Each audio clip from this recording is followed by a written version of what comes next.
اعوذ باللہ من الشیطان الرجیم، بسم اللہ الرحمن الرحیم۔ آج ہم ایک بہت ہی خاص روحانی کیفیت پر، آپ کہہ لیں ایک سفر پر بات کر رہے ہیں۔ سورۃ الانفال کی جو تربیت ہے، وہاں سے سورۃ الرحمن کی رحمت تک کا سفر۔ ہوں، ہمارے پاس جو مواد ہے وہ ڈسپلن سے رحمت تک، سورۃ الانفال سے سورۃ الرحمن کے عنوان سے ہے۔ تو سورۃ الانفال جو ہمیں معلوم ہے جنگ بدر کے پس منظر میں ہے، وہ آزمائش اور تزکیہ نفس کے ذریعے نظم و ضبط سکھاتی ہے۔ جی بالکل۔ اور انفال قرآن کی 8ویں سورت ہے۔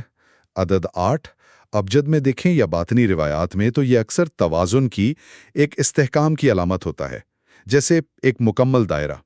یہ گویا وہ بنیاد ہے جو ضروری ہے۔ اور پھر اس کے بعد ہم آتے ہیں 55ویں سورت الرحمن کی طرف۔ اس کے اعداد بھی دلچسپ ہیں۔ 5 جمع 5 ہوئے 10، اور پھر 1 جمع 0 ہوا 1، یعنی وحدت کی طرف واپسی، اصل کی طرف۔ تو یہ سفر ہے جلال سے، یعنی الہی رعب اور ایک طرح کی سختی سے، جمال کی طرف، یعنی الہی حسن اور نرمی کی طرف۔ یہ بہت دلچسپ نکتہ ہے۔ تو انفال کی سختی اور نظم و ضبط کے بعد الرحمن کی طرف یہ منتقلی اتنی اہم کیوں ہے؟ مطلب اس میں کیا حکمت ہے؟ دیکھیے، یہ روح کے سفر کا ایک قدرتی اگلا قدم ہے۔ سمجھے، انفال کی جو اندرونی جدوجہد ہے، تزکیہ ہے، جسے جہاد اکبر بھی کہا جاتا ہے، اس سے گزر کر جب دل یا روح پاک ہوتی ہے تو وہ روحانی مسافر اب تیار ہوتا ہے۔ کس چیز کے لیے؟ الرحمن میں جو کائناتی ہم آہنگی بیان ہوئی ہے نا، اسے سمجھنے، محسوس کرنے کے لیے۔ وہ جو ایک پوشیدہ توازن ہے، سورج میں، چاند میں، سمندروں میں، آسمانوں میں۔ انفال میں تو حکم کی پیروی پر زور تھا، اطاعت پر، جبکہ الرحمن وہ الہی حسن اور رحمت کے مشاہدے کی دعوت دیتی ہے۔ تو یہ گویا خوف اور اطاعت سے آگے بڑھ کر حیرت اور ایک نغمگی کا سفر ہے۔ سبحان اللہ، بہت خوب۔ اچھا، تو سورۃ الرحمن کا جو ظاہری انداز ہے وہ کیسا ہے؟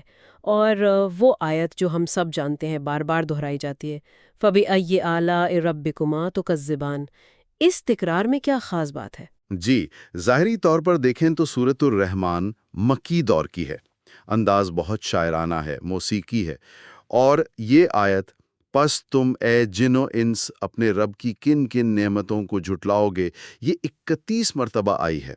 یہ صرف سوال نہیں ہے، یہ ایک گونج ہے، ایک دھڑکن کی طرح ہے جو انسانوں اور جنوں دونوں کو مخاطب کرتی ہے، مسلسل یاد دلاتی ہے کہ غور کرو، شکر کرو رب کی لاتعداد نعمتوں پر۔ ہم یہ تکرار واقعی دل پر اثر کرتی ہے۔ اچھا، کیا اس کا کوئی گہرا باطنی پہلو بھی ہے؟ یہ روح کی تربیت کیسے کرتی ہے؟ بالکل ہے۔ باطنی طور پر یہ صورت روح کی اثر نو ترتیب کرتی ہے، ریکیلیبریٹ کرتی ہے، آپ کہہ لیں۔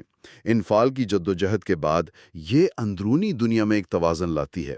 اس کی جو تکرار ہے وہ محض شاعری نہیں، وہ ذکر ہے، ایک یاد دہانی ہے جو دل کو الہی میزان پر مرکوز کرتی ہے، وہ عظیم ترازو یا توازن جس پر پوری کائنات قائم ہے۔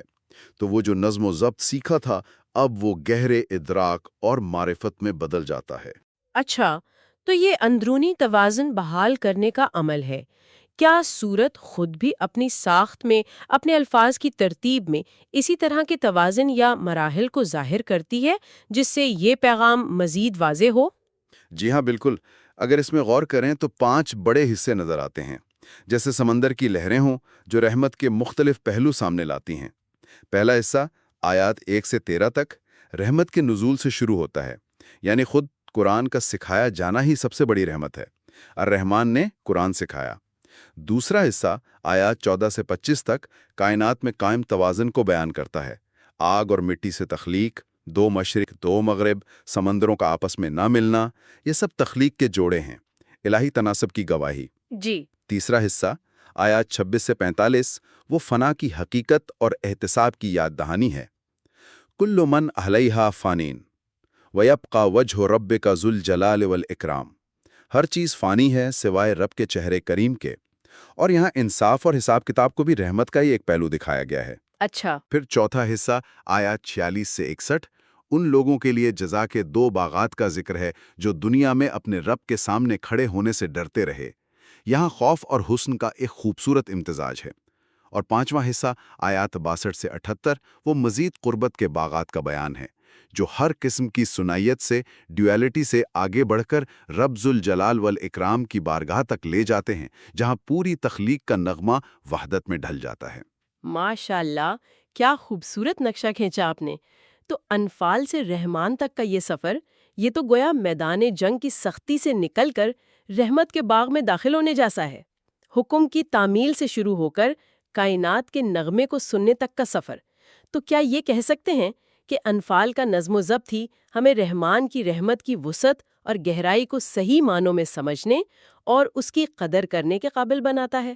آپ نے بالکل درست سمجھا۔ پیغام یہی ہے کہ رحمت ہر شے پر حاوی ہے۔